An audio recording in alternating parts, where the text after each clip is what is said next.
Hey guys, how are you all. मेरा नाम है रमनदीप सिंह। स्वागत है आपका मेरे चैनल एएफएलएम के अंदर। एंड गाइस, आज हम अपना नया चैप्टर स्टार्ट करने जा रहे हैं, that is code of criminal procedure. और इसको हम दूसरा नाम दे तो इसको हम बोलते हैं सीआरपीसी, क्रिमिनल प्रोसीजर कोड। और one of the most interesting chapter. और हमारे लोगों को तो वैसे भी इंडिया के अंदर डकैती, मर्डर, इन सारे लॉ को पढ़ने में ज़्यादा मजा आता है ना। कुछ साजिश होगी पीछे, कुछ ऐसा होगा। तो जब मैंने ये लॉ पढ़ा था अपने टाइम पे सीएस एग्जीक्यूटिव के अंदर, तो इस लॉ को पढ़ के इतना इंटरेस्ट आया था मेरे को, इस चैप्टर को पढ़ के। हमारे लिए सीएस एग्जीक्यूटिव में चैप्टर होता था एक, और इसको पढ़ के इतना इंटरेस्ट आया था कि मैंने एलएलबी ही भर दी थी इसके बाद। तो फिर मैंने, अब सीएस तो हूँ ही, एलएलबी भी कर ली, साइबर लॉ भी कर लिया। तो मेरा एलएलबी करने का मेन रीजन यही था। एक इस मतलब और भी कई रीजन थे, उसमें से एक रीजन ये जरूर था, ये एक्ट इतना मेरे को प्यारा लगा कि मैंने इसके चक्कर में एलएलबी कर डाली। अब मैं स्टार्ट करूंगा आज क्रिमिनल प्रोसीजर कोड के बारे में आप लोगों से। तो क्रिमिनल प्रोसीजर कोड को ना समझने से पहले मैं कुछ चीजें समझाने वाला हूं, फिर ये बेटर समझ आएगा। क्रिमिनल प्रोसीजर कोड की अगर मैं आपसे बात करूं, क्रिमिनल प्रोसीजर कोड हमारे इंडिया में एक है, क्रिमिनल प्रोसीजर कोड 1973। इसको हम शॉर्ट में सीआरपीसी भी बोलते हैं। और एक है हमारे इंडिया के अंदर इंडियन पिनल कोड, इसको हम शॉर्ट में आईपीसी भी बोलते हैं। अगर मैं इंडियन पिनल कोड का आप लोगों को ईयर बताऊं, तो ईयर है उसका 1860। Indian penal code 1860। अब मैं दोनों में ना फर्क समझाता हूं। अब बच्चा बोलेगा, सर आप जो पढ़ा रहे थे हमारे को, वो तो आप ये पढ़ाने वाले थे, Indian CrPC criminal procedure code, तो आपने इंडियन पिनल कोड क्यों खोल दिया, मतलब इसका इसका लिंक क्यों करा यहाँ पे। अब उसका रीजन समझा रहा हूं क्यों। हमारे पहले तो एक चीज और, यहां पे एक वर्ड यूज हो रहा है, कोड। कोड, ये बात समझ आती है।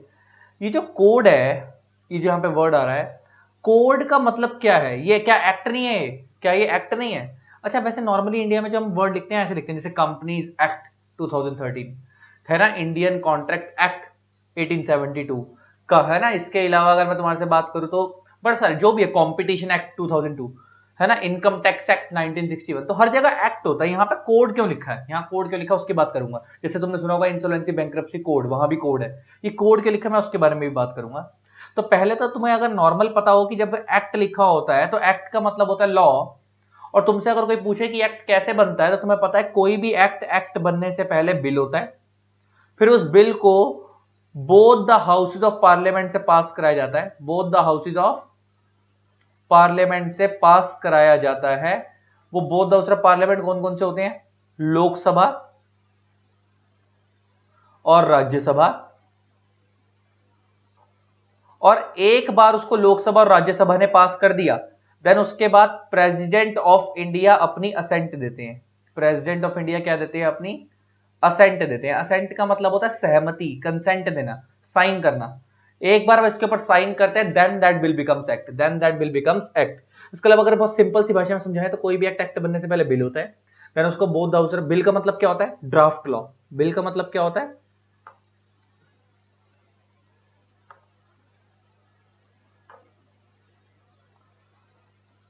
बिल का मतलब क्या होता है? Draft law.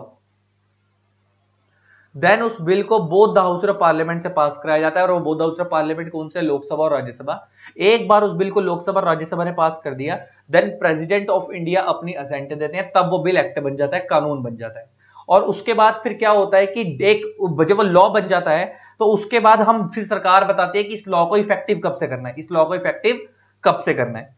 तो वो इफेक्टिव डेट, या तो अगर देखो कोई डेट बता दी जाती है तो उसी डेट से होगा, और डेट नहीं बताई गई तो जिस दिन उसको ऑफिशियल गजट में पब्लिश किया गया। तो मैं एक चीज और बता देता हूं यहाँ पे एक लिंक करके, कि जब कोई लॉ बनता है और एक्ट बन जाता है, उसके बाद उसको ऑफिशियल गजट ऑफ इंडिया में पब्लिश किया जाता है। कहां पब्लिश किया जाता है? ऑफिशियल गजट ऑफ इंडिया में। ये क्या है सर? ये मैंने तुम्हारे को बहुत पहले स्टार्टिंग में जब लॉ पढ़ाया था, तुम्हारे को मैंने वहीं बता दिया था कि official gazette of India government की एक वेबसाइट है। कोई भी जब कानून बनता है उसको वहां अपलोड कर दिया जाता है, ताकि लोगों को पता लग जाए कि पब्लिकली ये लॉ आ गया है।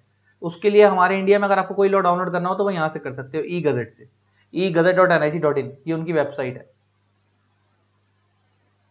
ठीक, egazette.nic.in, ये उनकी वेबसाइट है। तो कोई भी जो नया लॉ बनता है तो वो यहाँ पे अपलोड हो जाता है, द गजट ऑफ इंडिया, और यहाँ से वो डाउनलोड हो जाता है। अब मैं बताने क्या जा रहा हूं कि जो क्रिमिनल प्रोसीजर कोड था ना, इस कोड को पार्लियामेंट ने पास तो कर दिया था 1973 में ही, लेकिन ये 1973 से इफेक्टिव नहीं हुआ था, इफेक्टिव नहीं हुआ था। ये जो बिल था, अच्छा अभी मैं बताऊंगा इसे कोड क्यों बोलते हैं वो भी बताऊंगा। ये जो बिल था इसको 25 जनवरी 1974 में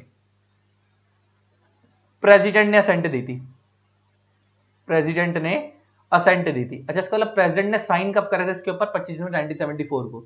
इसका मतलब ये बिल एक्ट कब बना था? एक्ट बोल लो या कोड बोल लो, कब बना था? 1974 में। लेकिन 1973 क्यों बोल रहे? क्योंकि इसको पार्लियामेंट ने पास उस टाइम ही कर दिया था 1973 में, लेकिन इसको प्रेसिडेंट ने असेंट कब दी? 1974 में।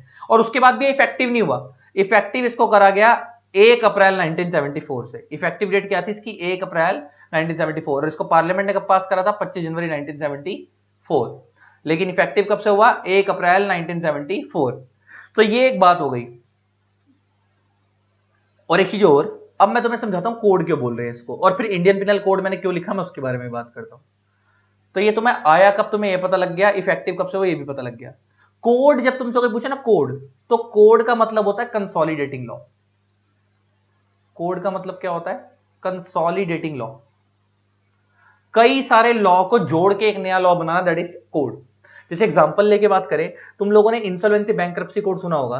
इंसॉल्वेंसी बैंक्रप्सी कोड को इंडिया में लाने से पहले सीका था। सीका इंडिया में एक बड़े सारे एक्ट है, सिक इंडस्ट्रियल कंपनीज का एक एक्ट था, जो पार्टनरशिप की इंसॉल्वेंसी कराने के लिए, इंडिविजुअल्स की इंसॉल्वेंसी कराने के लिए, प्रोविंशियल इंसॉल्वेंसी टाउन्स एक्ट है ना, प्रेसिडेंशियल इंसॉल्वेंसी टाउन्स एक्ट, बड़े सारे एक्ट थे हमारे इंडिया के अंदर। उन सारे एक्ट को भी रिमूव किया गया और उन सबके प्रोविजंस उठाकर कहां पे डाले गए? आईबीसी में डाले गए। तो इसका मतलब आईबीसी को अंदर बहुत सारे लॉ को अबॉलिश करके एक लॉ बनाया गया, that is insolvency bankruptcy code, जो इंसॉल्वेंसी मैटर्स में डील करेगा। सेम हमारे इंडिया में क्रिमिनल जो मैटर्स थे, जो, अच्छा क्रिमिनल जब हम सुनते हैं, मैंने ये इमेज भी क्यों लगाई कि जैसे हमारे दिमाग में आता है क्रिमिनल, हम बोलते क्रिमिनल तो हमारे दिमाग में घूमती जेल, मर्डर, आरोपी, है ना। तो इसलिए मैंने ऐसी इमेज ढूंढी, नेट पे मेरे को कहीं मिल गई, ये लाइव लॉ वालों की है, किसी ने डाली है, तो मैंने वहां से निकाली और ये मिल गई, मेरे को बहुत अच्छी लगी तो मैंने लगा दी। तो क्या होता है कि जैसे क्रिमिनल सुनते रहे, दिमाग में आता है अच्छा मर्डर हो गया, रेप हो गया, है ना, इसने आरोप कर दिया, जेल में जाएगा, तो इसलिए इन्होंने बैकग्राउंड भी ऐसा सही दिया है ना, पीछे जेल्स बनी हुई है। अच्छा, तो अब मैं बात क्या कर रहा था कि कोड क्या है, कंसोलिडेटिंग लॉ। तो हमारे इंडिया में ना बड़े सारे, पहले देखो तुम्हें मैं एक चीज और क्लियर कर दूं कि ये जो हमारा क्रिमिनल प्रोसीजर कोड है 1973, इससे पहले भी इंडिया में एक कोड हुआ करता था। इससे पहले पहले था हमारे इंडिया में सीआरपीसी 1898, फिर रिप्लेस्ड बाय, इसको रिप्लेस किसने करा? सीआरपीसी 1973, इसको रिप्लेस कर दिया सीआरपीसी 1973 ने। लेकिन जब ये था, इसे 1973 में ये आया, अभी तक चल ही रहा है। इससे पहले भी इंडिया में क्या क्रिमिनल के लॉ थे, मगर बहुत छोटे छोटे अलग अलग लॉ थे, रिप्लेस करके इसको लाए और फिर उसके बाद किसको लाए? इसको लाए। तो जब छोटे छोटे लॉ थे उनको उठाकर पहले एक कोड बनाया गया, code is a consolidating law, फिर उसके बाद फिर अब कोड बन गया, तो वो कोड ही चलता चला जा रहा है। तो कोड का मतलब समझा गया, कोड क्या होता है? जहां पे बड़े सारे लॉ को कंसोलिडेट करके एक लॉ बनाया जाता है, दैट इज कोड। लेकिन कोड को पास कराने का तरीका सेम ही होता है, वही पहले वो बिल होगा, बोथ हाउस पार्लियामेंट से पास होगा, प्रेसिडेंट साइन देंगे, एक्ट बनेगा। पास करने का तरीका सब सेम है, जैसे नॉर्मल एक्ट की तरह होता है, बस कोड नाम दे देते हैं क्योंकि ये कंसोलिडेटिंग लॉ है। अब बात आती है कि सर मैंने क्रिमिनल प्रोसीजर कोड को और इंडियन पिनल कोड को साथ क्यों लिखा, साथ में क्यों लिखा? अब मैं उसके बारे में बात कर रहा हूं। मैं अभी ये सब बता देता हूँ, साइड साइड वाली जगह, ये सब अगर तुमने नहीं लिखा था तो वीडियो को बैक करके आप या पॉज करके लिख लेना पीछे जाकर। अब हम समझें, क्योंकि बैकग्राउंड ना पता हो ना कि कब आया, किस डेट को आया, कोड क्यों बोल रहे हैं, तो फिर ये चीजें समझना ना बेकार है, फिर वो मजा नहीं आता चीजें पढ़ने में।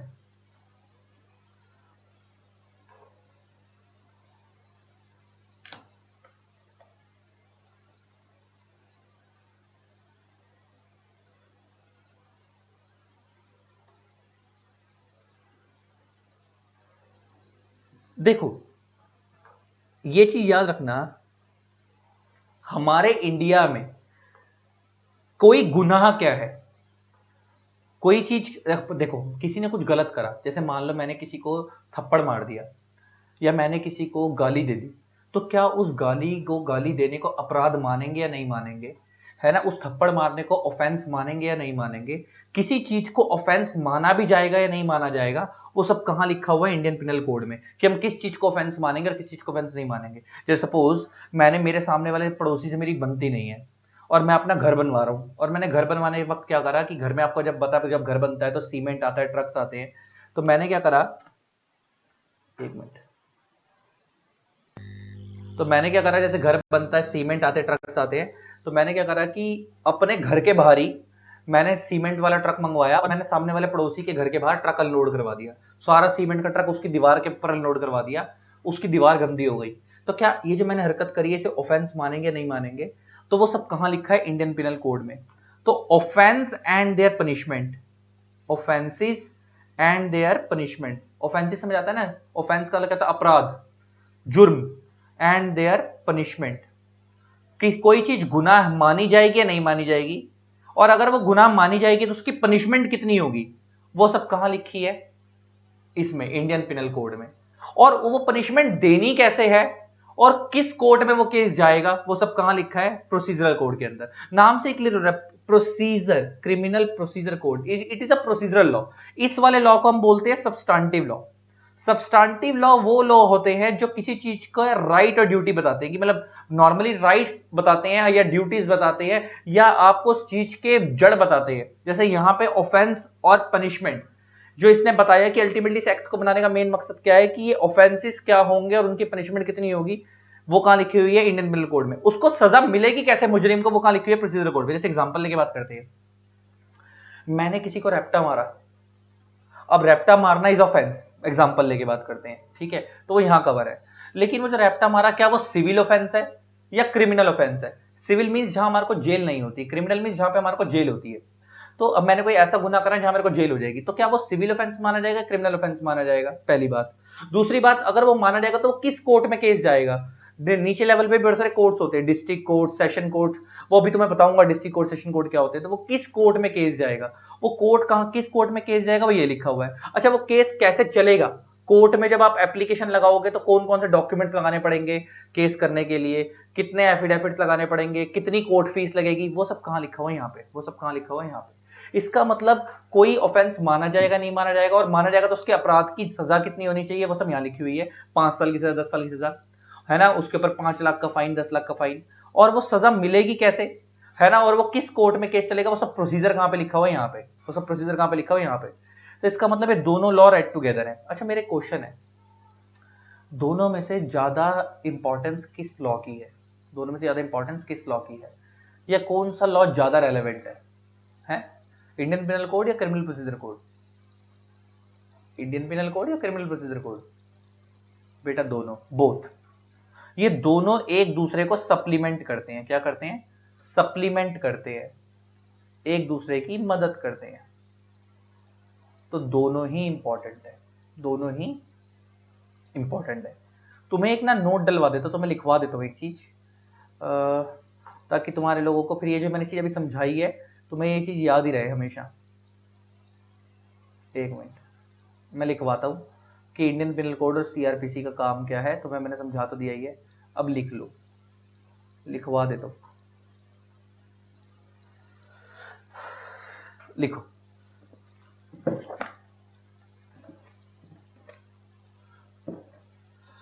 लिखो, ऊपर हेडिंग डालो, criminal procedure code and Indian penal code.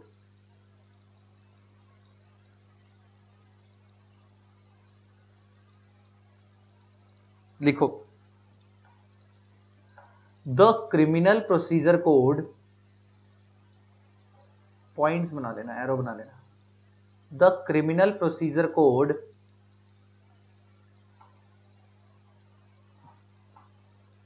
prescribes the procedure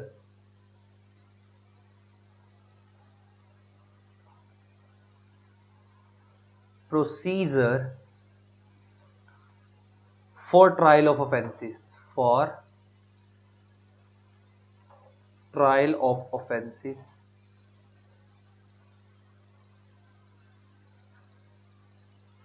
which the Indian penal code defines, which the Indian penal code defines. इस लाइन का मतलब समझ आया? इंडियन पिनल कोड डिफाइंस, वो कह रहा है कि क्रिमिनल प्रोसीजर कोड क्या बताता है?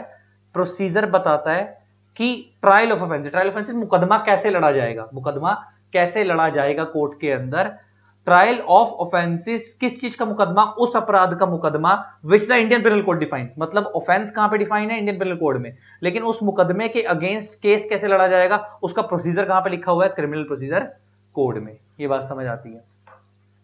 ठीक। नेक्स्ट, नेक्स्ट पॉइंट डालो। The Indian penal code 1860 the Indian Penal Code 1860 defines the offenses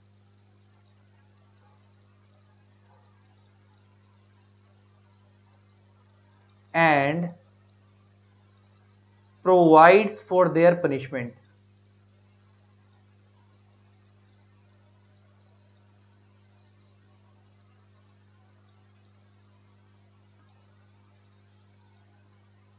Punishment. On the other hand,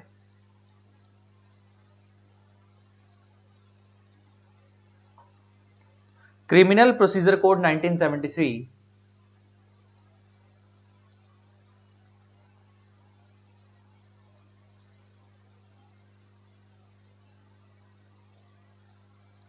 1973 creates different grades of courts.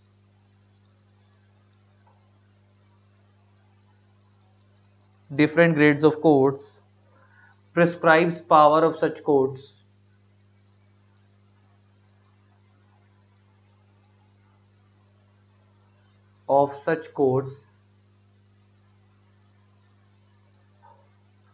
आगे to take cognizance of offenses, to take cognizance of offenses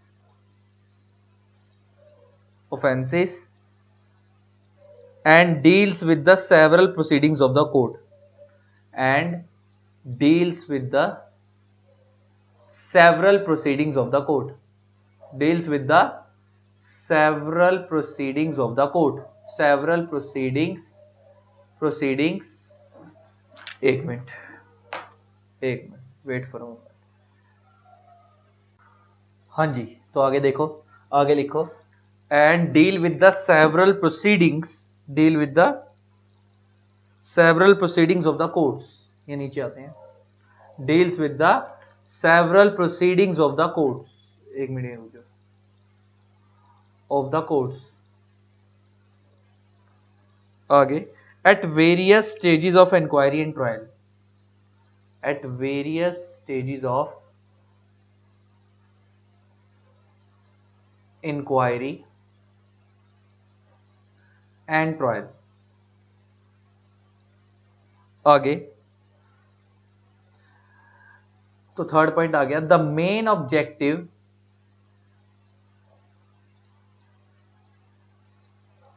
of thus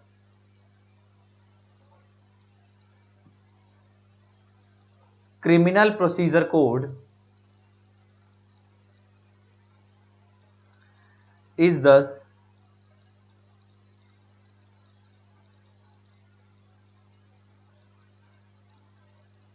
to supplement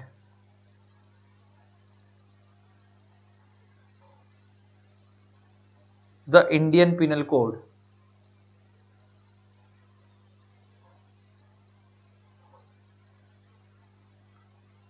by rules or procedure,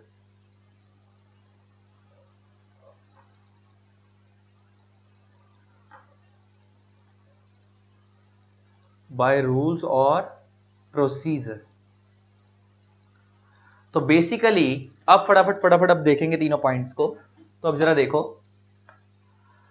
कहता है कि पहला point, पहला, the criminal procedure code prescribe the procedures, procedure कौन रहता है? CrPC, किन ऑफेंसेस को लेके प्रोसीजर बताता है, जो ऑफेंसेस कहां पे मेंशन है, इंडियन पिनल कोड में। तो उल्टा करके अगर मैं बोल दूं तो जो ऑफेंसेस इंडियन पिनल कोड में मेंशन है, उन ऑफेंसेस की सजा देने का प्रोसीजर कहां पे लिखा हुआ है, सीआरपीसी में, पहली बार।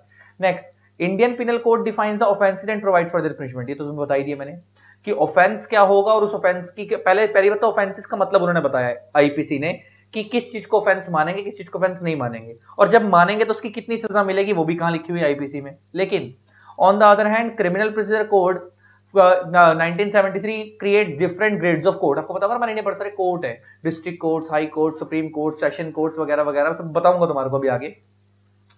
तो वो कह रहा है जो बड़े सारे इंडिया में कोर्ट्स हैं वो किस तरीके के कोर्ट्स होंगे, उनकी किस किस कोर्ट की क्या क्या पावर होगी to take cognize. Cognize means consider करना कि कौन से कोर्ट में कौन सा केस जाएगा, कौन से कोर्ट में कौन सा केस नहीं जाएगा, वो सब भी किसने बताया, सीआरपीसी ने।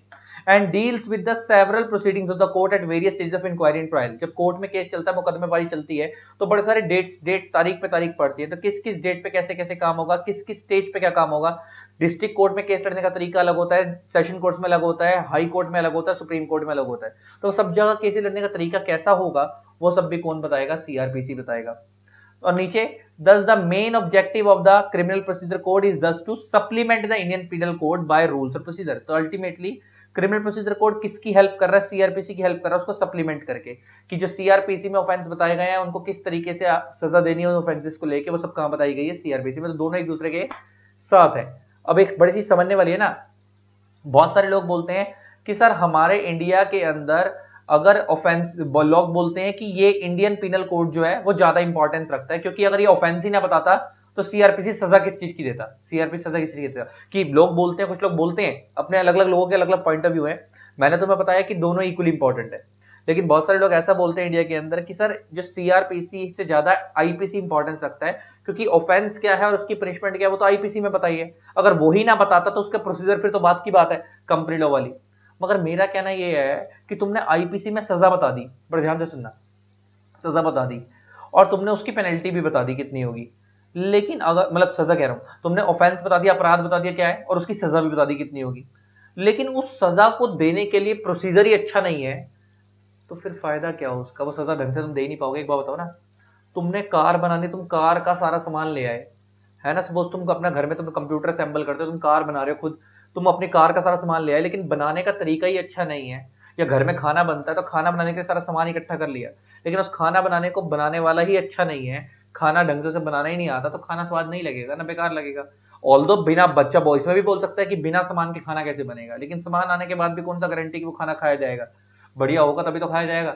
सेम यहाँ पे कि ठीक है कि इंडियन पिनल कोड अगर पेनल्टी ना बताता तो सीआरपीसी प्रोसीजर ना बताता, लेकिन अगर इंडियन पिनल कोड ने प्रोसीजर पेनल्टी और ऑफेंस बता दिए, लेकिन अगर उसका प्रोसीजर देने का अच्छा नहीं है, फॉलो करने का, तो बेकार है, आईपीसी भी बेकार है, सीआरपीसी भी बेकार है। इसलिए दोनों लॉ को पैरेलल रख के देखा जाता है और दोनों लॉ को पैरेलल चलाया जाता है कि दोनों अच्छे तरीके से फंक्शन करें, क्योंकि दोनों एक दूसरे के लिए साठ गांठ वाला काम करते हैं कि दोनों एक दूसरे की हेल्प करते हैं। अब क्योंकि लेकिन तुम तो सीएस एग्जीक्यूटिव के बच्चे हो, अब तुम्हारे को ये क्यों पढ़ाया जा रहा है, क्योंकि तुम तो कॉर्पोरेट लॉयर हो, और कॉर्पोरेट लॉ वालों का क्रिमिनल लॉ से क्या लेन देन, ये तो क्रिमिनल लॉ का चैप्टर है। तो बेटा उसका लेन देन ये है कि नॉर्मली सीएस वाले सीआरपीसी में डील नहीं करते, ये पहली बात चीज क्लियर कर लो, ठीक।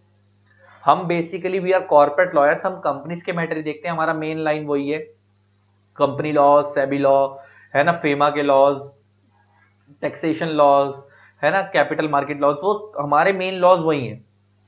ये हमारे को इसलिए पढ़ाया जा रहा है, मान लो कि तुम किसी कंपनी के कॉर्पोरेट लीगल हेड हो, तुम सबसे टॉप पे हो, तुम उस कंपनी का सारा कंपनी का लीगल वर्क, जितने कंपनी के पॉइंट ऑफ व्यू से कॉर्पोरेट कंप्लायंसेस होते हैं, जितने कंपनी पे लॉज लगते हैं, तुम सारे देखते हो। लेकिन मान लो तुम्हारे कंपनी किसी के डायरेक्टर ने ऐसा ऑफेंस कर दिया जो क्रिमिनल प्रोसीजर कोड में भी लायबल हो। जैसे एग्जांपल तुम्हें मैंने बताया था कि कंपनी एक्ट में एक सेक्शन है 447 फ्रॉड का, कंपनी एक्ट में एक सेक्शन है 447 फ्रॉड का, जिसके जो बहुत खतरनाक सेक्शन है, उसमें जेल भी है, उसमें जेल भी हो सकती है, 10 टाइम्स पेनल्टी भी लगती है, वो बहुत वो अलग चीज है। 447 एक फ्रॉड का सेक्शन है कंपनी लॉ में, ये मैं कंपनी लॉ के हिसाब से बात कर रहा हूं। अल्टीमेटली वहां पे क्योंकि जेल भी होती है तो वो एक क्रिमिनल ऑफेंस है। कौन सा ऑफेंस है, क्रिमिनल। तो जो भी क्रिमिनल ऑफेंस होता है उसके ऊपर सीआरपीसी तो लगता ही लगता है, क्रिमिनल प्रोसीजर कोड तो लगता ही लगता है। तो मैं एक चीज नॉलेज के लिए बता दूं कि सीआरपीसी जो लॉ है वो कंपनीज के मैटर के लिए एडिशनल लॉ है। एडिशनल लॉ समझ आता है, देखो नॉर्मली सीआरपीसी अपने आप में इंडिया के अंदर बहुत बड़ा क्रिमिनल लॉ है, लेकिन अगर तुम लोग कंपनी के पॉइंट ऑफ व्यू से देखोगे तो लॉ ये बोलता है कि मान लो अभी तुमको ना मैंने एक चैप्टर और पढ़ाया था तुम्हारे को इसी के अंदर सीएस एग्जीक्यूटिव के अंदर ही नेशनल कंपनी और tribunal special courts and tribunals वाला चैप्टर। उसमें तुमने एक चीज पढ़ी थी, तुम्हें मैंने बताया था कि मान लो अगर कोई डायरेक्टर अपराध करता है, मान लो एक एक्स लिमिटेड कंपनी है, उसका कोई डायरेक्टर क्रिमिनल ऑफेंस करता है, डायरेक्टर उसका क्रिमिनल ऑफेंस करता है, मान लो फ्रॉड करता है, मान लेते हैं फ्रॉड करता है और सेक्शन 447 के अंदर, और तो फ्रॉड के अंदर सजा ना आपको 3 साल से 10 साल के बीच में मिलती है। मान लो आपको सजा जो मिल रही है वो 5 साल की मिल रही है, 5 साल की या 10 साल की, मान लेते हैं तुम्हें 10 साल की सजा मिलनी है। अच्छा अल्टीमेटली वो फ्रॉड है, तो वहां पे तुमने एक चीज पढ़ाई थी मैंने तुम्हारे को, कंपनी लॉ में लिखा हुआ है ये सेक्शन 438, एक कंपनी लॉ का एक सेक्शन 438 है, लो ये मेरे को याद भी आ गया।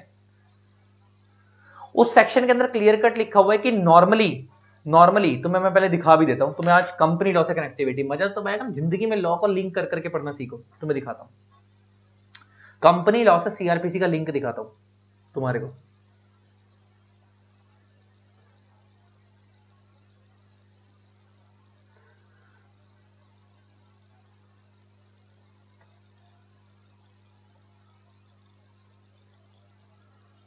स्पेशल कोड सेक्शन 438 देखो, application of code of criminal procedure, वो कहता है save as provided in this act, this act का मतलब companies act, save as provided in this act the provision of the criminal procedure code shall apply to the proceeding before a special court. आपको पता है कि company law में जो criminal offence होते हैं उन मैटर्स को डील करने के लिए कंपनी लॉ में अलग से कोर्ट बनाए गए हैं जिनको स्पेशल कोर्ट्स बोलते हैं। कंपनी लॉ में दो तरीके की ट्रिब्यूनल्स हैं, एक है एनसीएलटी नेशनल कंपनी ट्रिब्यूनल, वो सिविल केसेस देखता है, और एक कंपनी लॉ में अलग से कोर्ट बनाए गए हैं स्पेशल कोर्ट जो क्रिमिनल केसेस देखता है। तो कंपनी लॉ में क्लियर कट लिखा हुआ है कि जो क्रिमिनल केसेस होंगे कंपनी लॉ के, उनके ऊपर स्पेशल कोर्ट लगेंगे, स्पेशल उसके ऊपर स्पेशल कोर्ट में वो केस जाएगा और उसके ऊपर क्रिमिनल प्रोसीजर कोड के प्रोविजन लगेंगे, क्रिमिनल प्रोसीजर कोड के प्रोविजन लगेंगे, लेकिन save as provided in this act. Save as provided in this act का मतलब होता है except as provided in this act. मतलब अगर इस एक्ट में, इसका ऐसे समझो कि अगर कंपनी एक्ट में और क्रिमिनल प्रोसीजर कोड में कोई कंफ्लिक्ट होगा तो कंपनी एक्ट प्रिवेल करेगा। कौन प्रिवेल करेगा? कंपनी एक्ट प्रिवेल करेगा। इसने क्या बोला? Save as provided this act, मतलब इस एक्ट के जो प्रोविजन आप उनको बचा कर रखो, उनको बचा कर रखो। नॉर्मली सीआरपीसी लगेगा, क्रिमिनल प्रोसीजर कोड लगेगा, लेकिन save as provided this act का मतलब है अगर इस एक्ट में किसी प्रोविजन से क्रिमिनल प्रोसीजर कोड के, मतलब कंपनी एक्ट के किसी प्रोविजन का अगर क्रिमिनल प्रोसीजर कोड के प्रोविजन से कंफ्लिक्ट हो रहा है तो उस केस में कंपनी एक्ट की बात मानी जाएगी, सीआरपीसी की बात नहीं मानी जाएगी एज फार एज अगर कंपनी से रिलेटेड केस है तो। क्यों? क्योंकि तुम लोगों ने एक कंसेप्ट सीखा था मेरे से कि स्पेसिफिक लॉ प्रिवेल करता है जनरल के ऊपर। तुम लोगों ने मेरे से एक चीज सीखी थी, स्पेसिफिक लॉ प्रिवेल करता है जनरल के ऊपर। प्रिवेल मींस ओवरराइड, प्रिवेल करता है over general law, specific law prevail over general law. तो अगर मैं कंपनीज के पॉइंट ऑफ व्यू से बात करूं तो कंपनीज के लिए स्पेसिफिक लॉ कौन सा है? Companies act. कंपनीज के लिए स्पेसिफिक लॉ कौन सा हो गया? Companies act. और कंपनीज के लिए क्रिमिनल मैटर्स के लिए जनरल लॉ कौन सा हो गया? सीआरपीसी। तो अगर सीआरपीसी और कंपनी एक्ट में कंफ्लिक्ट होगा तो कंपनी एक्ट प्रिवेल करेगा। ये बात समझ आती है? तो मैंने तुम्हें आज कंपनी एक्ट की कनेक्टिविटी सीआरपीसी से दिखा दी। किससे दिखा दी? सीआरपीसी से लिंक करके दिखा दी। अब मैं वापस जा रहा हूं वहीं, अब वापस यहीं आते हैं। तो नॉर्मली मैं समझाना ये चाह रहा था कि बच्चा मेरे से पूछता है कि सर हमारे को ये क्यों पढ़ाया जा रहा है, तो बेटा इसलिए पढ़ाया जा रहा है कि अगर कभी किसी डायरेक्टर के ऊपर कंपनी लॉ पे क्रिमिनल केस हो गया, उसने कोई ऐसी हरकत करी है डायरेक्टर ने या प्रमोटर ने कंपनी के, जिसके अंदर उसको जेल में डालना पड़ सकता है, तो ऑब्वियस सी बात है कि वो क्रिमिनल ऑफेंस है, तो उसका कोई स्पेशल कोर्ट में चलेगा। तो स्पेशल कोर्ट में जब वो केस चलेगा तो खाली कंपनी लॉ नहीं लगेगा, क्रिमिनल प्रोसीजर कोड भी लगेगा। तो क्रिमिनल प्रोसीजर कोड लगेगा तो आपको क्रिमिनल प्रोसीजर कोड की आपको बेसिक नॉलेज होनी जरूरी है, क्रिमिनल प्रोसीजर कोड की आपको बेसिक नॉलेज होनी जरूरी है। ऑल्दो जो क्रिमिनल कोर्ट में जब केस, देखो जब ट्रिब्यूनल्स में केस जाता है ना एनसीएलटी वगैरह में, तो वहां पे तो सीएस सीएम में सब लड़ सकते हैं, एडवोकेट भी। लेकिन जब कोर्ट में केस जाता है तो कोर्ट में खाली कौन जा सकता है? एडवोकेट जा सकता है। तो ऑल्दो जब तुम्हारी कंपनी के डायरेक्टर का केस कोर्ट में जाएगा तो वहां पे तुम नहीं लड़ोगे केस, तो तुम्हारे बिहाफ पे कौन लड़ेगा? वहां पे डायरेक्टर के बिहाफ पे एडवोकेट ही लड़ेगा। लेकिन स्टिल तुम्हारे को नॉलेज होनी जरूरी है कि एडवोकेट से जो तुम्हारी बात हो रही है तुम उसकी क्या उसकी बात समझ पा रहे हो। तुम्हें अगर लॉ के प्रोविजन पता होंगे तुम्हें सामने वाला एडवोकेट पागल नहीं बना पाएगा, कुछ तुम्हें खुद भी समझदारी होगी। प्लस कंपनी लॉ की तुम्हारे को अगर बेसिक नॉलेज, कंपनी लॉ की तुम्हारे को नॉलेज अच्छी है, प्लस तुम्हें अगर सीआरपीसी की बेसिक नॉलेज भी है, तुम अपनी कंपनी के एक डायरेक्टर ने फ्रॉड करा है और तुम कंपनी के सीएस और तुम दूसरे डायरेक्टर को गाइड कर पा रहे हो कि देखो इस डायरेक्टर ने ये वाला फ्रॉड करा इसलिए फंसा है, तो तुम्हारी कंपनी तुम्हारे पे प्राउड फील करेगी। तो इसलिए ऑल्दो तुम्हारे को उनको कंपनी के लोगों को भी पता है कि तुम लोग जो है कि क्रिमिनल प्रोसीजर कोड में डील नहीं करते, तुम कॉर्पोरेट लॉयर हो, लेकिन स्टिल तुम्हें बेसिक नॉलेज होनी जरूरी है। इसलिए तुम्हारे को यहाँ पे क्रिमिनल प्रोसीजर कोड बहुत डिटेल में नहीं पढ़ाया जा रहा। एक सीआरपीसी का ऐसे समझो कि एक ओवरव्यू दिया जा रहा है कि सीआरपीसी कैसे होता है, सीआरपीसी के क्या प्रोविजन है, उसको लाने का क्या मकसद है, वो तुम्हारे को मैंने समझा ही दिया। तो अब जरा देखो, कहता है the code of criminal procedure 1898 was repealed. Repealed का मतलब होता है अबॉलिश्ड या रिप्लेस कह लो यहाँ पे, बाय द कोड ऑफ 1973 की। कोड ऑफ जब 1973 आया उसने किसको रिप्लेस कर दिया? क्रिमिनल प्रोसीजर कोड 1898 को रिप्लेस कर दिया। और ये इनेक्टेड कब हुआ? पार्लियामेंट से। कब? पार्लियामेंट के द्वारा। इसका मतलब इनेक्टेड का मतलब है यहाँ पे प्रेसिडेंट ने, देखो वैसे यहाँ पे लिखा है इनेक्टेड बाय पार्लियामेंट, ये गलत है। इसके अंदर क्या हुआ था कि 25 जनवरी को तो प्रेसिडेंट ने असेंट दी थी, लेकिन तुम्हारे स्टडी मैट में ऐसे लिखा हुआ था तो मैंने यहाँ लिखा छोड़ दिया। 25 जनवरी को प्रेसिडेंट ने असेंट दी थी, इसके अंदर तुम्हें मैंने बता दिया। और ये इफेक्टिव कब से होता है तुम्हारे को मैंने ये भी बता दिया, 1 अप्रैल 1974 से। So as to consolidate and amend the law relating to CRPC. So as to consolidate and amend the law relating to criminal procedure code. इनका मेन काम क्या था कि कंसोलिडेट करें जो पहले वाले क्रिमिनल लॉज उनको कंसोलिडेट करें, और जो जो चीजें हमारे को लगता है अमेंड करके नहीं डालनी है वो नहीं डालनी इसके अंदर। आगे, company secretaries and the secretarial profession, मतलब सीएस की बात हो रही है यहाँ पे, would have relatively less to do with the code of CrPC than with the other procedural laws. हम देखो, हम बहुत सारे प्रोसीजरल लॉज में डील करते हैं। Example, company act is also procedural law. Company act एक प्रोसीजरल लॉ नहीं है कि तुम्हारे कंपनी एक्ट के अंदर, जैसे एग्जांपल लेके बात करें, तुम्हें कंपनी का रजिस्टर्ड ऑफिस शिफ्ट करना, उसका पूरा प्रोसीजर है। कंपनी को जनरल मीटिंग कैसे करवानी है, उसका पूरा प्रोसीजर है। तो company is also procedural law, लेकिन हम अदर प्रोसीजरल लॉ में बहुत ज्यादा डील करते हैं, लेकिन एज कंपेयर टू सीआरपीसी हम सीआरपीसी में डील ज्यादा नहीं करते। लेकिन एक्सेप्ट किन किन केसेस में डील करते हैं? Accept for safeguarding against incurring of liability for criminal offences bye directors, secretary mean CS खुद अगर फंस जाए तो, मैनेजर कंपनी के दाम मैनेजर जो कंपनी के हेड होते हैं, जो एमडी के लेवल के होते हैं, और other principal officer example MD, CEO वगैरह, under different corporate industrial laws. तो अगर वो डायरेक्टर्स कंपनी के ऑफिसर्स अगर किसी अदर लॉ में फंस जाते हैं जिनके ऊपर क्रिमिनल केस चलता है, तो उनको बचाने के लिए आपको थोड़ी बहुत सीआरपीसी की नॉलेज होनी चाहिए, ताकि आप किसी अच्छे एडवोकेट वगैरह से बात करके उनको गाइड कर सको। कुछ आपको खुद समझो, ताकि तुम सामने वाले समझोगे भी। देखो, तुम्हें किसी चीज की खुद बेसिक अंडरस्टैंडिंग होती है ना, तुम्हें सामने वाला भी जब कोई बात समझाएगा तुम्हें समझ आएगी। मान लो कोई बंदा ऐसा है जिसने सीए उससे निकली नहीं, मान लो कोई बंदा सीए करा तो उससे सीए निकली नहीं, लेकिन अगर क्योंकि उसने सीए में इंटर में टैक्स पढ़ा है और उससे इंटर नहीं निकला मान लो, लेकिन टैक्स की क्लासेस ली थी, उसने टैक्स बेसिक अच्छे से पढ़ा है, तो सामने अगर भले वो सीए नहीं बन पाया, लेकिन जब सामने वाला बंदा उससे कोई टैक्स की बात करेगा, कोई क्वालिफाइड सीए, तो उसको टैक्स के प्रोविजन समझ आएंगे। इसीलिए कहते हैं कि ज्ञान बेकार नहीं जाता, उसको टैक्स की बातें समझ आएंगी कि सामने वाला बोल क्या रहा है। तो सेम अगर सीएस को एक सीआरपीसी का बेसिक ओवरव्यू अंडरस्टैंडिंग होगी, उसको नॉलेज होगी, तो जब सामने वाला एडवोकेट उससे बात करेगा तो उसको प्रोविजन समझ आएंगे। आगे नीचे क्या बोलता है? Except for safeguarding against incurring of liability for criminal offences by director, secretary, manager और other principal officer under different corporate industrial laws. नीचे, nevertheless it is necessary that the company secretary and other secretarial staff should be familiar with some of the relevant features of the code। तो कह रहा है इसलिए उनके लिए important है कि उनको इस एक्ट के कुछ फीचर्स तो पता होने चाहिए। आगे, it is an act to consolidate and amend the law relating to the procedure to be followed in apprehending का मतलब होता है doubt, apprehension means doubt, the criminals, investigating the criminal cases and their trial before the criminal courts। कोई criminal कौन होगा, किस पे हम शक करेंगे, कैसे उसको मानेंगे, उसका केस कैसे चलेगा कोर्ट में, वो सब इधर बताया जाएगा। It is an adjective law. Adjective का मतलब आता है तुम्हें, समझ आ गया, एडजेक्टिव लॉ लिखा ना, it is adjective law but also contains provision of substantive nature. Adjective का मतलब होता है procedural law, adjective means procedural law. Basically वो क्या कह रहा है कि ये बेसिकली तो प्रोसीजरल लॉ है, लेकिन इसमें कुछ जगहों पे कुछ सब्सटेंटिव नेचर का कंटेंट भी है। सब्सटेंटिव नेचर का कंटेंट का मतलब क्या होता है, समझ आता है? जैसे सब्सटेंटिव नेचर भी मैंने जैसे बताया कि कुछ कुछ अपराध यहाँ भी बताए गए हैं। जैसे मैं तुमने मेनली सब्सटेंटिव नेचर क्या होता है, जहाँ पे ऑफेंसेस बताई जा रही हैं, पेनल्टीज बताई जा रही हैं, तो कुछ कुछ ऑफेंसेस पेनल्टीज यहाँ भी बताई जाती हैं। मेनली तो सारी ऑफेंसेस पेनल्टीज कहाँ बताई गई? आईपीसी में, लेकिन वगैरह कुछ जगहों पे इधर भी बताई गई है, कुछ जगहों पे सब्सटेंटिव नेचर का लॉ भी है। लेकिन अदरवाइज जो मेनली ये जो है सब्सटेंटिव क्रिमिनल लॉ जो है हमारे इंडिया में, वो एक ही है। कौन सा? Indian penal code. अदरवाइज जो है और जो सीआर नॉर्मली वो कह रहा है कि सीआरपीसी जो है वो प्रोसीजरल लॉ है और आईपीसी जो है वो क्रिमिनल लॉ है और सब्सटेंटिव लॉ है। लेकिन वो कह रहा है कई जगहों पे सीआरपीसी के अंदर भी सब्सटेंटिव लॉ वाला नेचर दिखता है, कुछ जगहों पे उन्होंने भी ऑफेंसेस बता रखे हैं। और कहता है the two codes are to be read together. कह रहा है आईपीसी और सीआरपीसी को दोनों हमेशा इकट्ठे रीड करना चाहिए।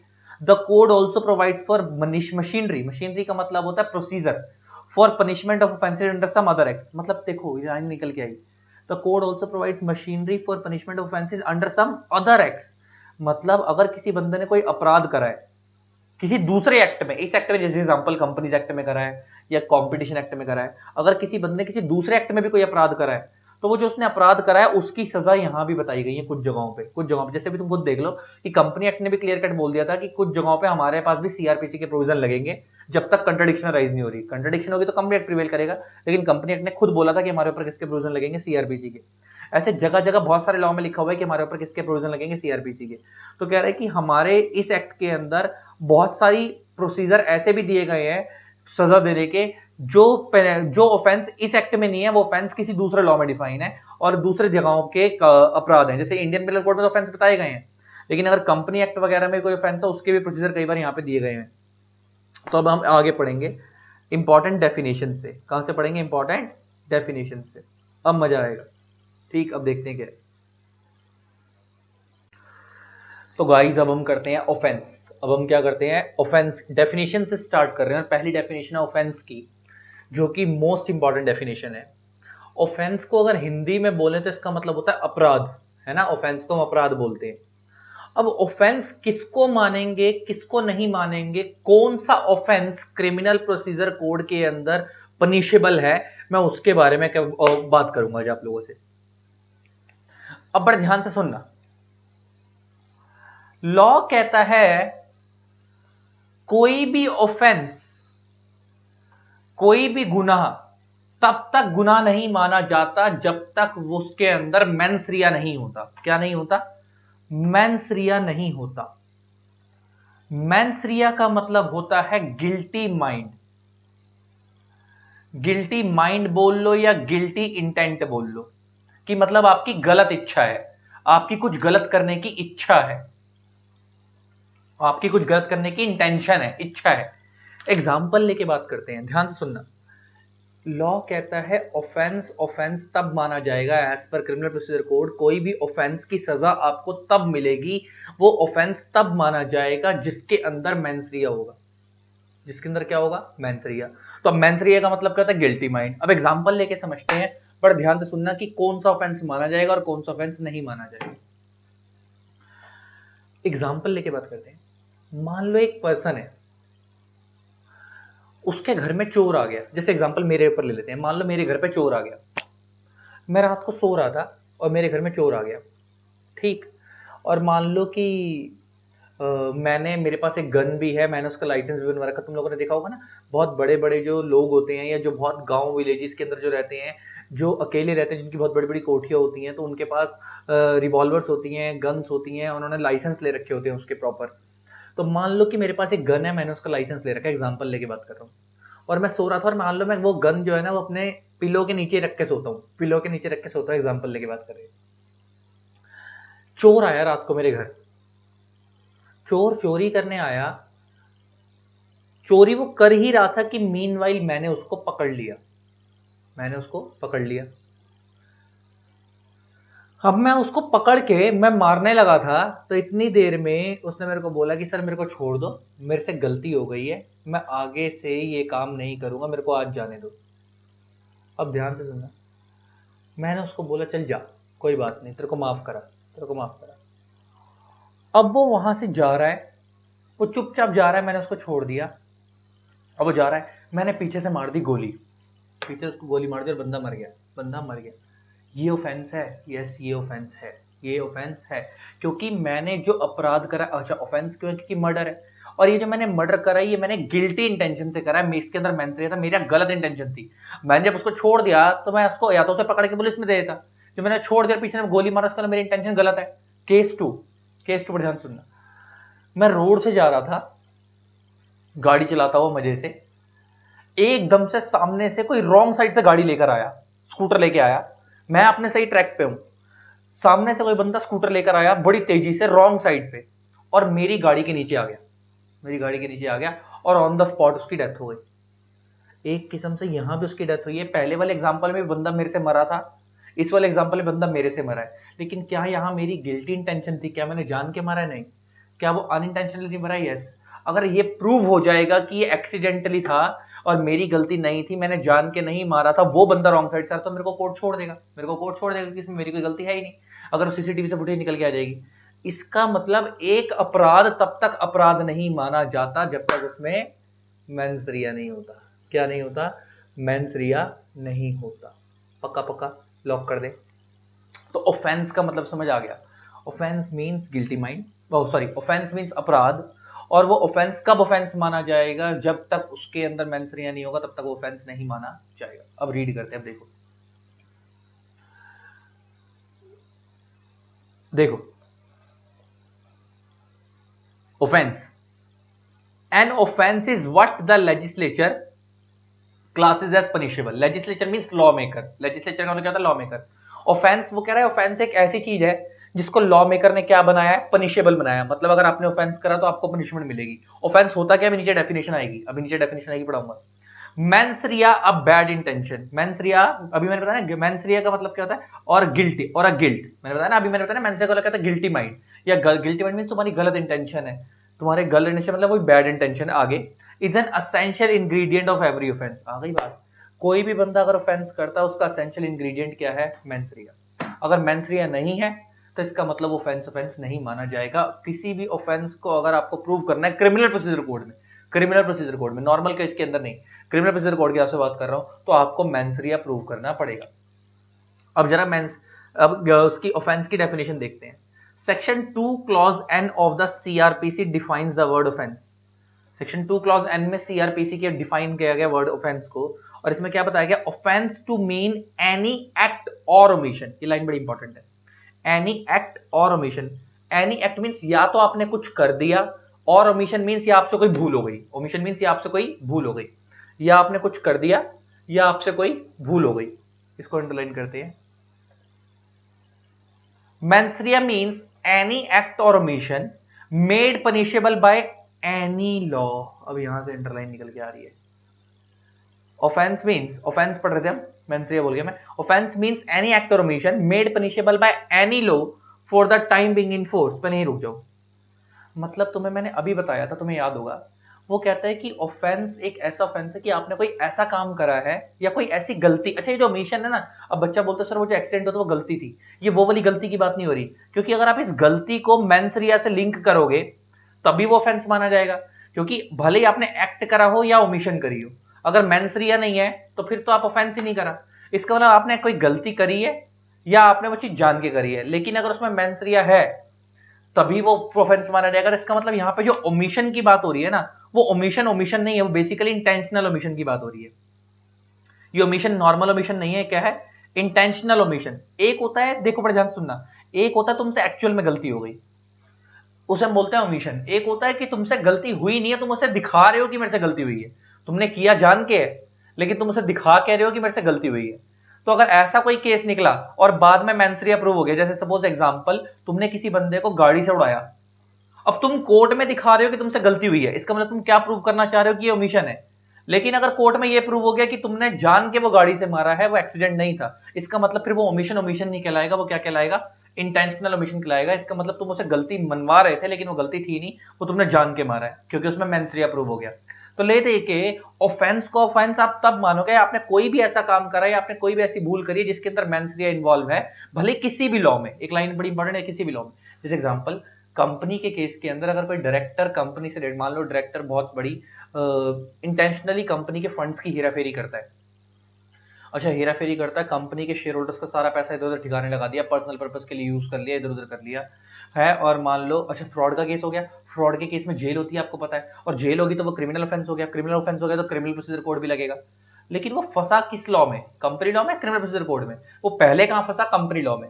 अब कंपनी लॉ में फंसा क्योंकि उसने क्रिमिनल ऑफेंस करा, तो सीआरपीसी भी लगेगा, सीआरपीसी भी लग गया। तो लेते कि इसने यहाँ पे इसलिए खाली सीआरपीसी नहीं लिखा, इसने बोला एनी लॉ। अब कुछ भी गलत काम कर रहे हो किसी भी लॉ में, अगर उसमें मेंसरिया इन्वॉल्व हो रही है किसी भी लॉ में, तो उसके ऊपर हमसे ऑफेंस मानेंगे एज पर सीआरपीसी। उसमें क्या मानेंगे? ऑफेंस, और आपको सीआरपीसी में सजा मिलेगी। अब जैसे उस बंदे ने कंपनी एक्ट में गड़बड़ी करी थी तो उसको 447 में तो सजा मिल ही रही है, प्लस उसके ऊपर सीआरपीसी के प्रोविजंस भी लगेंगे। नीचे, and includes any act in respect of which a complaint may be made under section 20 of the Cattle Trespass Act 1871। ये what is cattle? Cattle, cows, buffaloes, animals, इन सबको हम क्या बोलते हैं? कैटल। कैटल ट्रेसपास, ट्रेसपास का मतलब होता है समवंस, ट्रेसपास का मतलब क्या होता है? Someone who enters into the premises without permission, someone who enters into the premises without permission, without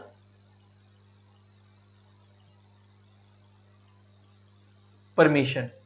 कोई बंदा मान लो कोई आपके घर में कोई घुस आया बिना परमिशन के, उसको बोलेंगे उसने ट्रेस पासिंग कर ली। तो सेम गांवों के अंदर क्या होता है कि लोग अपनी भैंसों वैसों को किसी दूसरे के खेत में लेके चले जाते हैं कि तुम वो भैंस वहां पे चारा चलेगी वगैरह वगैरह, तो वो भी एक ऑफेंस है। वो कह रहा है कि ऑफेंस क्या है, कहता है कि and includes any act in respect of which a complaint may be made under section 20 of the cattle trespass act. कहता है कि ऑफेंस के अंदर जो इस एक्ट में हमने बताया वो तो है ही, प्लस जो कैटल ट्रेसपास एक्ट का सेक्शन 20 में जो जो चीजें कवर हो रही है उसको भी ऑफेंस मानेंगे। वो तुम्हारे कोर्स में, लेकिन तुम्हें बता दिया कि कैटल ट्रेसपास एक्ट बेसिकली किस पर्पस के लिए बना था। कैटल ट्रेसपास का मतलब, कैटल क्या किसको बोलते हैं हम, काउज बफेलोज एनिमल्स को। ट्रेसपास का क्या होता है, कोई बंदा बिना परमिशन के घुस जाए। तो मान लो अगर कोई बंदा हाथी लेकर, काउज लेकर, बफेलोज लेकर आपके प्रेमाइसिस में घुस गया, आपके खेतों में घुस गया वगैरह, और उसने आपको नुकसान पहुंचा दिया, तो आप उसके ऊपर क्रिमिनली एक्शन ले सकते हो, उसे ऑफेंस माना जाएगा। नीचे, however the term is more elaborately defined in section 40 of the Indian Penal Code। और कह रहा है लेकिन इस ऑफेंस शब्द को ज्यादा बढ़िया डिफाइन और इलेबोरेट कहां किया गया, आईपीसी में। अच्छा वैसे तुम्हारा एक चीज बता दूं मैं क्लियर कट, इन पूरे वर्ल्ड के अंदर आज तक कोई भी, एक रुसेल ऑथर है, बहुत फेमस ऑथर है, पूरे वर्ल्ड के अंदर आज तक कोई भी इस ऑफेंस वर्ड को डिफाइन नहीं कर पाया ढंग से। यहां पे भी इन्होंने लिख दिया मींस करके फाइनल करके, लेकिन अभी तक आज तक डिफाइन नहीं हो पाया। कुछ ना कुछ एक्स्ट्रा एक्स्ट्रा होता ही है, कोई भी ऑथर ढंग से नहीं बता पाया, क्योंकि ऑफेंस एक ऐसी डेफिनेशन है, रुसेल ये बोलते हैं कि ऑफेंस एक ऐसी डेफिनेशन है जो केस टू केस वेरी करती है। हमें उस ऑन द स्पॉट समझना पड़ेगा कि हम इसको अपराध माने या ना माने। ये बात समझ आती है? जैसे एग्जाम्पल लेके बात करते हैं, तो बहुत छोटा सा, बहुत छोटी चीज लेके बात करता हूं। मान लो केस टू केस कई चीज वेरी करती है। मान लो कि किसी बंदे के, एक एग्जांपल लेके बात कर रहा हूं, किसी बंदे के घर में ना कोई इमरजेंसी हो गई है। मान लो एक पर्सन की वाइफ बीमार है, पर्सन की वाइफ बीमार है और वो बेड पे पड़ी हुई है, और उसको भी 1 घंटे बाद अपनी वाइफ को डॉक्टर पे लेके जाना है। अभी डॉक्टर पे लेके जाना है, इमरजेंसी है, तो अभी 1 घंटे बाद लेके जाना है। अभी वो 1 घंटे बेड रेस्ट पे है उसकी वाइफ, 1 घंटे बाद डॉक्टर पे लेके जाना है। किसी बंदे को ना पता है कि इसको अपनी वाइफ को डॉक्टर पे लेके जाना है, उसकी इंटेंशन स्कूटर चुराने की नहीं है। उसकी इंटेंशन ये है कि एक काम करते हैं, उसका उसके बाद उसने कहीं से चाबी निकाल ली उसकी स्कूटर की, और उसने क्या करा कि जिसको अपनी वाइफ को स्कूटर पे लेके जाना था, उस बंदे ने उसका स्कूटर लेकर चला गया कि अपनी वाइफ को डॉक्टर पे ना लेके जा पाए, अपनी वाइफ को डॉक्टर पे ना लेके जा पाए। 5-6 घंटे बाद लाकर स्कूटर वापस लगा दूंगा। इसका लोग शरारत कर रहा है। इसका लोग क्या कर रहा है, शरारत कर रहा है कि तुम किसी का स्कूटर लेकर जा रहे हो कि अभी ले जाता हूँ, 5-6 घंटे बाद ये परेशान हो जाएगा। और मैं मान लेता हूँ, आप आजकल तो जमाना बदल गया, चलो ओला उबर का जमाना हो गया। जब पहले ये एक्ट कब का बना हुआ है तुम अगर देखो तो, है ना, एक्ट इतना पुराना 1973 का, तो उस टाइम पे तो ओला उबर ये सब तो चीजें होती नहीं थी। तो उस टाइम पे सोचो कि साधन का कितना ये व्हीकल की कितनी दिक्कत होती होगी। और मान लो वो उस टाइम का जमाने की बात है, सन 2000 की, सन 1995 की एग्जांपल लेके बात कर रहे हैं, और वो उस टाइम पे बंदा ऐसे स्कूटर लेके भाग गया ये सोच के कि चल ये बंदा परेशान होगा, इसकी बीवी परेशान होगी, डॉक्टर पे नहीं लेके जा पाएगा, हो सकता है इसकी बीवी की और तबीयत खराब हो जाए, मजा आएगा। सपोज किसी बंदे की ऐसी इंटेंशन है और वो स्कूटर लेके चला गया, सोचा 5 घंटे बाद लगा दूंगा। वो 5 घंटे बाद जब स्कूटर लेके आया, चुपचाप पीछे लगाने लगा, तो उसे पता लगा उसकी बीवी मर गई, दूसरे जो जिसके वो स्कूटर लेके गया था। इसका मतलब, अच्छा नॉर्मली स्कूटर चुराना, किसी का लेकर जाना 4-5 घंटे के लिए और लाकर वापस रख देना, कोई बुराई नहीं है ना। अगर देखो एक होता है कि मैं परमिशन से लेके गया तो फिर बिल्कुल बुराई नहीं है। अगर मैं बिना परमिशन के भी लेके गया तो कोई इतना बड़ा ऑफेंस नहीं है, छोटी मोटी चीज है। लेकिन अगर तुम जान के ऐसा कर रहे हो, या कई बार ऐसा होता है कि सपोज मैं स्कूटर लेकर चला गया, बड़े ध्यान सुनना, मैं किसी का स्कूटर लेकर चला गया और मेरे को पता नहीं था कि उसको अभी 1 घंटे बाद मेरे दोस्त को स्कूटर चाहिए, और मैं चुपचाप उसका, क्योंकि उसकी चाबी मेरे पास भी पड़ी थी, मैं उसका एक स्कूटर लेकर चला गया, सोचा मेरा दोस्त था, 5 घंटे बाद आकर लगा दूंगा, किसी काम से चला गया। इसका मतलब वो काम मैंने इंटेंशनली नहीं करा। लेकिन केस 2 जो मैंने तुम्हें एग्जांपल दिया कि मैं उसका स्कूटर लेके चला गया जान के, ताकि वो अपनी वाइफ को ना लेके जा पाए और ये बंदा परेशान हुए, इसका मतलब मेरी यहाँ पे क्या है, गिल्टी माइंड है, मेरी बैड इंटेंशन है, और उसकी वजह से उसे कुछ हो गया, तो इसका मतलब फिर वो ऑफेंस माना जाएगा। तो कह रहा है कि मैं तुम्हें सब समझाना ये चाह रहा था कि ये ऑफेंस जो था वो पहले वाले केस में नहीं माना जा रहा था अगर वो गलती से लेके गया, लेकिन दूसरे वाले केस में माना जा रहा है। इसका मतलब सेम चीज करी है, लेके दोनों केस में स्कूटर ही गया है, लेकिन वो स्कूटर ले जाना कहाँ ऑफेंस बन गया और कहाँ ऑफेंस नहीं बना, वो केस टू केस वेरी करता है, वो केस टू केस वेरी करता है। इसलिए रसल ने बोला कि ऑफेंस को डिफाइन करना कोई इतना आसान चीज नहीं है, वो कई बार case to case facts, case के फैक्ट्स देखकर, केस के सर्कमस्टांसेस देखकर समझ आता है कि किसे ऑफेंस माने किसे ना माने। आगे section 40 of the IPC Indian Penal Code state that the offense denotes a thing made punishable by the code। क्या section 40 of Indian penal code ने ऐसा बोला कि जो भी चीज इंडियन पिनल कोड में लिखी है उसे वो ऑफेंस मानेंगे। जो भी चीज इंडियन पिनल कोड के अंदर बताई गई है कि आप ये भी नहीं कर सकते, ये भी नहीं कर सकते, और आपने उसमें से कोई भी काम करा तो वो सब ऑफेंस है। वो सब क्या है? ऑफेंस। आगे लिखा है ना, denote a thing made punishable by the code. कोई भी ऐसी चीज जिसको इंडियन पिनल कोड ने मना कर रखा है, पनिशमेंट लगा रखी है कि अगर आपने ये काम करा तो सजा लगाएंगे, और आपने वही काम कर दिया तो फिर वो ऑफेंस है। एग्जांपल इंडियन पिनल कोड में लिखा मर्डर नहीं कर सकते, रेप नहीं कर सकते, डकैती नहीं डाल सकते, आप वही काम कर रहे हो तो वो सब क्या है? ऑफेंस है। आगे section 39 of the CRPC imposes a duty on every person who is aware of the commission of or intention of to commit any offence which are specified in clause 1 to 9 of subsection 1 two subsection 1 किसका? Section 39 का, उधर का, अभी तुम्हारे को पढ़ाने जा रहा। To forthwith give information to the nearest registered police officer of such commissioner of intention. अभी ये पॉइंट बड़ा इंपॉर्टेंट है। मान लो तुम ऑफेंस कर नहीं रहे, लेकिन लॉ कहता है कि तुम्हें मान लो किसी बंदे के बारे में पता है कि ये बंदा अपराध करने वाला है। सपोज तुम नहीं मर्डर कर रहे, लेकिन तुम्हें पता है कि तुम्हारा पड़ोसी जो है ना, उसने तुम्हारे को बताया है कि आज देख मैं उसका मर्डर करूंगा, और तुम्हें ये बात पता है। तो लॉ कहता है अगर तुम्हारे पास किसी भी बंदे के पास कोई ऐसी खबर आती है कि कोई बंदा कमीशन मींस कमिट करने वाला है, कोई बंदा क्राइम कमिट करने वाला है, कोई ऑफेंस कमिट करने वाला है, तो हर एक बंदे की, उस बंदे की ड्यूटी बनती है कि वो या तो अपने किसी नियरेस्ट मजिस्ट्रेट को या नियरेस्ट पुलिस ऑफिसर, मजिस्ट्रेट समझ आता है ना, जज, वैसे मजिस्ट्रेट और जज में फर्क होता है, तुम्हें आगे बताऊंगा, लेकिन अभी के लिए समझो मजिस्ट्रेट मीन जज। तो आपकी ड्यूटी बनती है कि अपने नियरेस्ट मजिस्ट्रेट को या नियरेस्ट पुलिस ऑफिसर को बताओ फटाफट कि ये बंदा ये ऑफेंस करने वाला है। अगर आपको पता लगा कि किसी की इंटेंशन क्राइम कमिट करने की है, तो जैसे ही आपको पता लगा, आपकी ड्यूटी बनती है कि आपने आस पड़ोस वाले बंदे को बताओ कि भाई ये ऐसे ऐसे बंदा क्राइम कमिट करने वाला है। और अगर आपने नहीं बताया आस पड़ोस के, अगर आस पड़ोस के मजिस्ट्रेट को या पुलिस को बताओ, और अगर आपने नहीं बताया तो लॉ कहता है आप भी गुनहगार हो, आप भी क्या हो? गुनहगार हो। हम ये मानेंगे कि आपने भी ऑफेंस करा है। क्यों? रीजन सिंपल है, गलती को, क्राइम को छुपाने वाला भी क्रिमिनल है ना, क्रिमिनल का साथ देने वाला भी क्रिमिनल। आगे पढ़ोगे। अब ये ऑफेंस वर्ड खत्म हुआ, अब आता है वर्ड मेंसरिया। पेपर में कई बार आया ऑफेंस का मतलब बताओ 3 नंबर का 4 नंबर का, या मेंसरिया का मतलब बताओ 3 नंबर का 4 नंबर का। अब मेंसरिया देखते हैं क्या है। तुम्हें मेंसरिया पता ही है क्या होता है। देखो, the term mens rea means guilty mind. Mens rea का मतलब क्या होता है? Guilty mind. Guilty mind means गलत इंटेंशन। अब तुम्हें मैंने समझा ही दिया एग्जांपल देके कि कोई घर में चोर आया वाला। Next, the fundamental principle of penal liability is embodied. Embodied means mentioned in the maxim. Maxim means एक लैटिन मैक्सिम है। मैक्सिम मींस एक टर्मिनोलॉजी है, एक स्टेटमेंट है। Maxim means statement. Actus non facit reum mens sit rea, एक लैटिन वर्ड है, actum non facit reum mens sit rea, which means an act itself does not constitute guilt unless is done with guilty intent। Line निकल के आई। कहता है एक गुनाह तब तक गुनाह नहीं माना जाएगा जब तक उसमें गिल्टी इंटेंशन नहीं है। जब तक उसमें क्या नहीं है? गिल्टी इंटेंशन नहीं है। अगर इसका मतलब तुमने गलत इंटेंशन से जब तक कोई काम नहीं करा तब तक वो गलत काम गलत नहीं माना जाएगा। वही मतलब गिल्टी इंटेंट का मतलब क्या? Guilt mens rea. तो मतलब तुमने कोई ऑफेंस करा, मतलब तुमसे कोई गलती हुई है, जैसे मैंने तुम्हें बताया कि तुमसे रोड से कोई एक्सीडेंट हो गया, तुमने जान के नहीं करा, इसका तुम्हारी गिल्टी इंटेंशन नहीं है, तो वो ऑफेंस नहीं माना जाएगा। लेकिन तुमने अगर जान के मारा है और तुम इसे ऐसा गलती शो कर रहे हो या तुम ऐसा कुछ गलत बता रहे हो, तो उस केस में तुम्हारी अगर गिल्टी इंटेंट प्रूव हो गई तो वो अपराध माना जाएगा। Thus, unless an act is done with a guilty intention, it will not be criminal punishable। आ गई। जब तक कोई काम गिल्टी इंटेंशन से नहीं किया जाएगा तब तक वो क्रिमिनली पनिशेबल नहीं होगा। इसका मतलब अगर आपको क्रिमिनली किसी बंदे को पनिशेबल ठहराना है तो आपकी गिल्टी इंटेंशन होनी चाहिए, सामने वाले बंदे की गिल्टी इंटेंशन होनी चाहिए। The general rule to be stated is there must be a mind at fault before there can be a crime। Obvious सी बात है ना, क्राइम करने से पहले मेरे माइंड में चीज चल रही है कि मैंने किसी के साथ गलत करना है।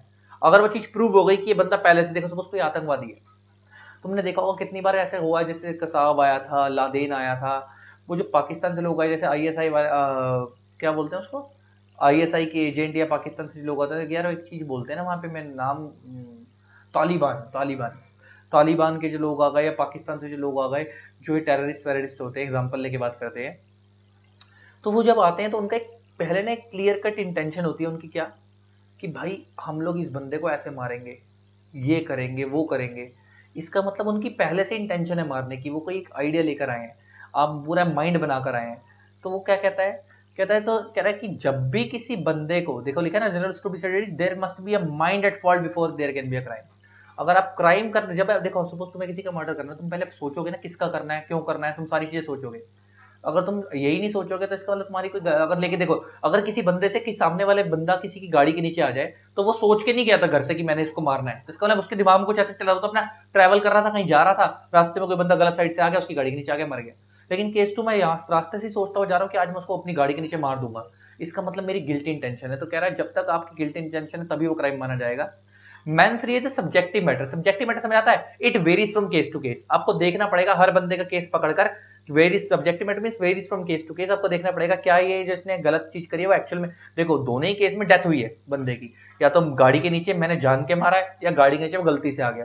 तो प्रूफ कैसे होगा, अल्टीमेटली बंदा तो मर गया, लेकिन प्रूफ कैसे होगा कि वो मेंसरिया था या नहीं था, वो डिपेंड करेगा। अच्छा, सलमान खान भी तो ऐसे ही बचा था, सलमान खान भी तो ऐसे ही बचा था, दुनिया ने लग बोला, लेकिन उसके लॉयर ने उसको प्रूव कर दिया ना कि वो सही है।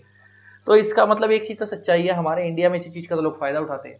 इंडिया में अगर कोई केस चल जाए तो सामने वाला अगर वकील ये प्रूव कर दे कि इससे गलत तो हुआ है लेकिन इसकी मेंसरिया नहीं थी, तो वो बच जाएगा सामने वाला बंदा। इसीलिए लोग बचा कर ले जाते हैं, इसीलिए लोग बड़े बड़े वकील हायर करते हैं। हरीश साल्वे हो गए, राम जेठमलानी की तो डेथ हो गई, राम जेठमलानी जी की, मतलब जितने बड़े बड़े लॉयर हैं तो ये सब यही करते हो। Thus, manslaughter is an essential ingredient in every criminal offense. Ram Jethmalani जी की डेथ हो गई ना, तुम लोग मेरे को बोलो कि सर आपने उन्हें मार क्यों दिया, मेरे हिसाब से उनकी डेथ हो गई थी। इंडिया के टॉप मोस्ट लॉयर थे, हरीश साल्वे इंडिया के टॉप मोस्ट लॉयर थे। राम जेठ मलानी डेथ, डेथ, हाँ हो गई, डेट ऑफ डेथ 9 सितंबर 2019 हो गई थी डेथ। मैं वही कहूँ यार, ये इंडिया के टॉप मोस्ट लॉयर थे, इंडिया के क्या थे, टॉप मोस्ट लॉयर्स के अंदर आते थे। और हरीश साल्वे एक, जिन्होंने सलमान खान का केस लड़ा था।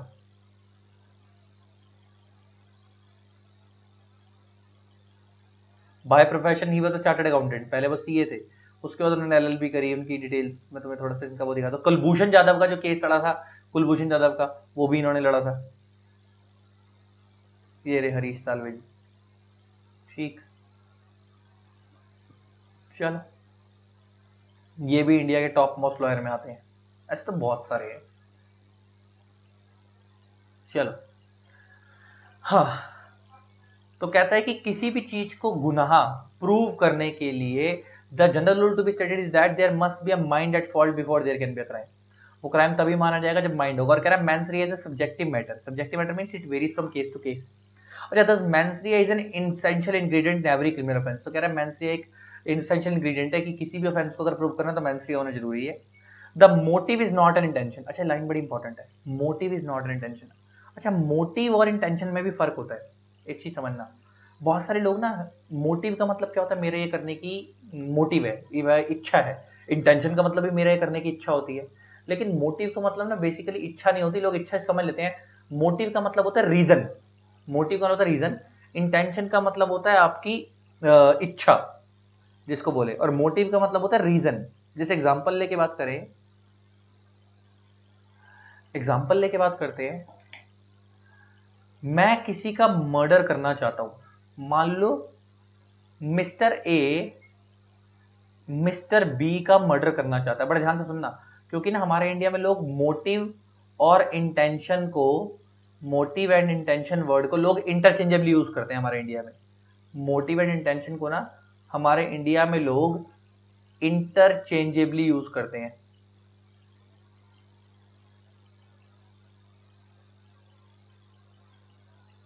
लेकिन दोनों शब्दों में बड़ा फर्क है। मोटिव इंटेंशन को लोग इंटरचेंजेबली यूज करते हैं, लेकिन दोनों शब्दों में बड़ा फर्क है। अब समझना वो क्या फर्क है, मैं वो समझा रहा हूं। मान लो ए बी का मर्डर करना चाहता है, ए बी का क्या करना चाहता है, मर्डर करना चाहता है। इसका मतलब वो मर्डर करना चाहता है, वो उसकी इंटेंशन है। वो क्या है, उसकी इंटेंशन, उसकी इच्छा है कि वो मर्डर करना चाहता है। लेकिन क्यों करना चाहता है कोई डिस्प्यूट होगा वगैरह, वो क्यों करना चाहता है, why, that is motive, that is motive. हो सकता है उनकी आपस में कोई बचपन की लड़ाई हो, है ना, किसी वजह से कर रहा है, या बी ने ए को कुछ गलत बोला था, या कुछ भी था, तो वो उसकी वजह से बदला लेना चाहता है, अपना बदला लेना चाहता है। तो वो जो बदला लेना चाहता है दैट इज मोटिव। और बदले में क्या लेना चाहता है, उसका मर्डर करना चाहता है, दैट इज इंटेंशन। तो समझ आ गई ना बात। मैं किसी का मर्डर कर रहा हूं तो किसी वजह से कर रहा हूँ, तो जो मैं मर्डर कर रहा हूं उसका मर्डर करना चाहता हूं वो मेरी इंटेंशन है, लेकिन क्यों करना चाहता हूं, क्योंकि उससे मेरे को अपना बदला लेना है, वो क्यों करना चाहता हूं, that is motive, that is motive. ठीक है, बहुत सारे लोग नहीं समझा पाते, लेकिन मैंने बहुत अच्छे एग्जांपल सरल तरीके से समझा दिया कि इंटेंशन और मोटिव में फर्क होता है, इंटेंशन और मोटिव में फर्क होता है गांव वालों। ठीक है मेरे प्यारे प्यारे बच्चों, चलो चलो चलो अब बढ़े। देखो, the motive is not an intention, motive कभी इंटेंशन नहीं होती। देखो ऐसा हो सकता है कि मैं उससे बदला लेना चाहता हूं, मेरा मोटिव है, लेकिन मेरी उसकी मर्डर करने की इच्छा नहीं है, इसका मतलब मैं बदला लेना चाहता हूं, मेरा मोटिव है, लेकिन मेरी इंटेंशन नहीं है उसे मर्डर करने की। अब फर्क समझ आ रहा है। आगे, इंटेंशन इन्वॉल्व्स फोरसाइट और नॉलेज ऑफ द प्रोबेबल और लाइकली कॉन्सिक्वेंस ऑफ इंजरी। जब मेरी इंटेंशन होती है मैं किसी का मर्डर करना चाहता हूं, तो मेरे को पता होता है कि अगर मैं ये काम करूंगा तो इसका इफेक्ट क्या पड़ेगा, इसका फोर्सिबल मतलब होता है मेरे को फ्यूचर में पता होता है कि इसका फोरसाइट में देख पाता हूं कि इसका इफेक्ट क्या पड़ेगा, इसके कॉन्सिक्वेंसेस क्या होंगे। अगर मैं किसी बंदे को इंजरी पहुंचा रहा हूं, किसी को नुकसान पहुंचा रहा हूं, तो ऑब्वियस बात है अगर मैं किसी का मर्डर कर रहा हूं तो मेरे को मन में पता है कि अगर मेरे को कोर्ट ने पकड़ लिया तो मेरे को फांसी होगी, मेरे को क्या होगी, फांसी। आगे, in short mensria is a state of mind which accompanies and direct the conduct resulting in the actus reus। actus reus का समझ आता है ना अब आपको। अब ये actus reus का मतलब तुम्हें समझ आ ही गया, ये ऊपर तुमने पढ़ा था, ये तुमने पढ़ा था ना, actus non facere mensis res का act does not guilt an act does not itself does not constitute a guilt unless it is done with guilty intent। ये तुमने अभी मेरे से ऊपर पढ़ा। फिर उसके बाद क्या कहता है, there must be a mind at fault before there can be a crime. Mind होना चाहिए आपका proper. The motive is not intention. आगे, in short mens rea is a state of mind which accompanies and direct the conduct resulting in the actus-reus। actus-reus का मतलब होता है कि जो आप कर रहे हो उसके पीछे अगर उसमें मेंसरिया इन्वॉल्व है तो आप फंसोगे, तो आप फंसोगे, अदरवाइज नहीं फंसोगे। ये बात समझ आ गई। तो अब मोटिव और इंटेंशन में फर्क भी समझ आ गया, तो मैंने नॉलेज के लिए बता दिया।